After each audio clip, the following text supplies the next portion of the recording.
guys, this is part 2 to our tips, tricks, and hacks for first-time cruisers. You can kind of use it if you've been cruising a while too. Some of them you probably already know, some of them you may not. Alright, so we're going to start with our 11th one, is to bring cash. Definitely want to bring cash. I mean, you don't have to have cash for anything on the ship. You can't even use cash for anything on the ship except for the casino itself. When you're off the ship or whatever, I mean, if you want to take your debit cards, you could, but there's a good possibility that it will get hacked, or you have to go through that process. Risk it. Yeah, it's not really worth it. Just take cash, and you can haggle a little bit better to the vendors at port if you have cash. So it kind of works better in your favor for that. Plus, you're gonna need it for tipping as well, for people in baggage, people in room service, all kinds of different things. So you want to make sure you bring some cash with you, and make sure you have low denomination bills. That way for like you need ones and things for tipping and fives. Yeah, we don't normally bring any more than higher than a 20. Yeah. 20 is about the highest thing that we bring. Yeah. All right, so number 12 is to inform your financial institution that you'll be traveling. So pretty much that just means to let your bank know or credit union that you'll be traveling, because otherwise you might get there and try to use your debit card if you did bring it, and you can't buy anything. Yeah. So you want to make sure that, plus it kind of goes with our 13, which is that your ship card is your money on the ship. And if you don't necessarily remember to actually let your financial institution know that you're going to be traveling, it may not work on the ship. So you may not actually be able to even use your sign and sail card.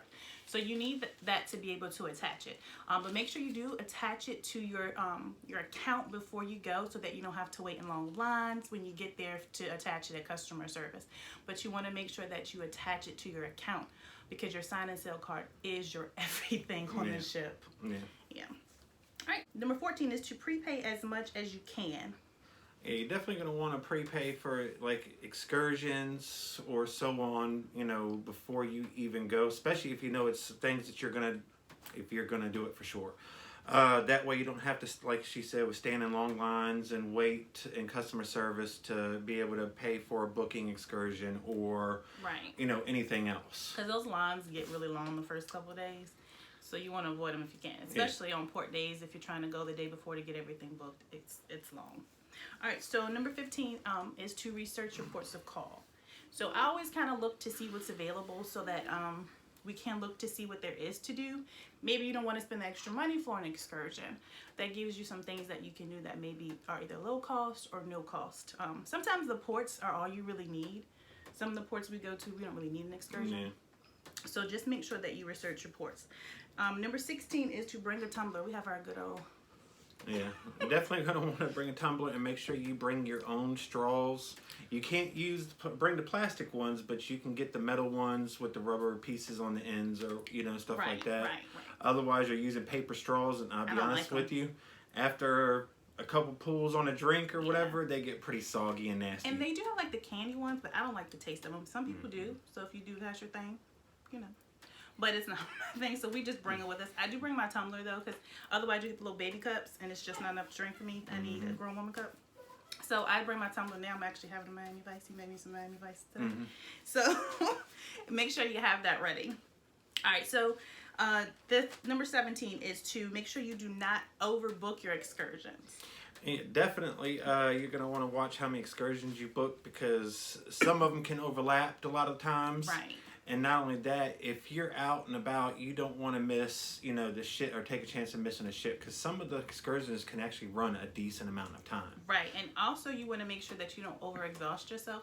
We have seen some people, I think the first one we went on, we actually had a couple, they had booked something for every port. So if you're in 4 ports, if you're on a 7 or 8 day cruise and you have 4 ports, and you book something for every day, sometimes people book 2 different ones. They book one for the morning and one for the evening or night.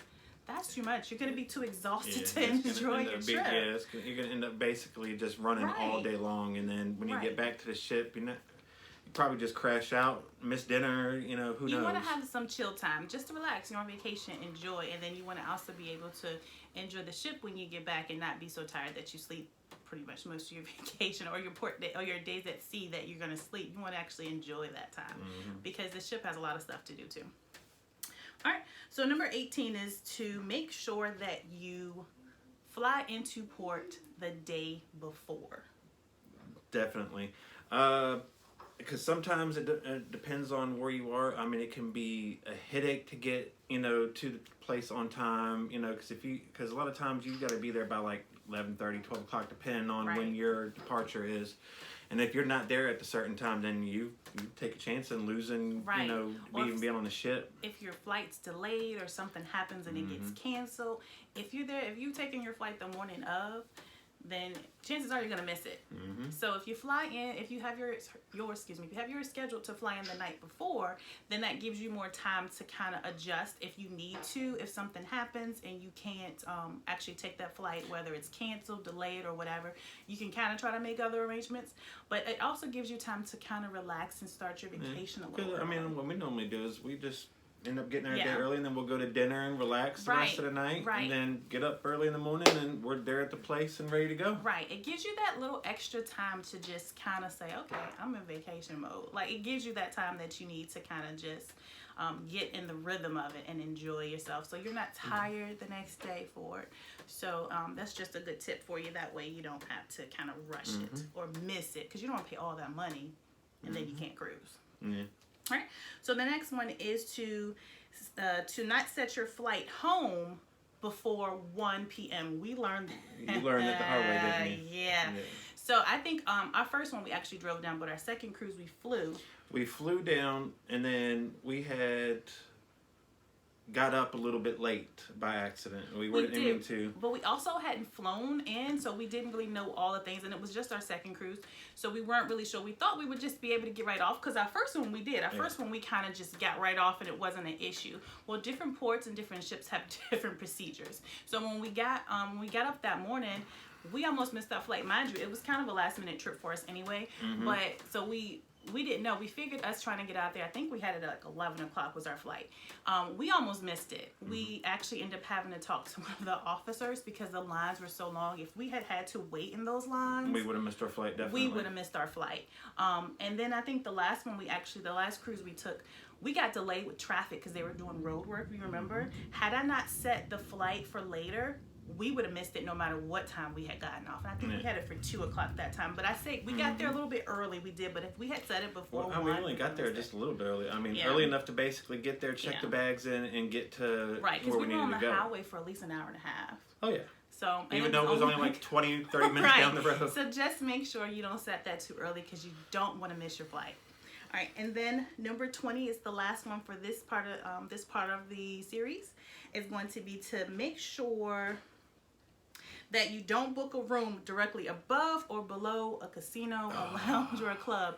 Yes, we did that last time. Please don't do that. If you want some kind of quiet and peace at nighttime, you're just not going to get it until the clubs or whatever end. We made a bad mistake and we didn't look to see where it was at when we spoke to our rep and actually booked it. We just booked, and we got whatever room they gave us. But it was a big mistake. So now we kind of look to make sure that we're not above or below, because we kept getting woken up. We weren't able to sleep. And at the time I was pregnant, so it was really like I was cranky. I was like, but I mean, you sitting there until 3 o'clock in the morning, it's music just bumping and people stomping all over the place. So it's just make sure that you don't book a room underneath one of the clubs or bars. Right. So just make sure that when you book, you do ask whether you use a travel agent or you use a rep.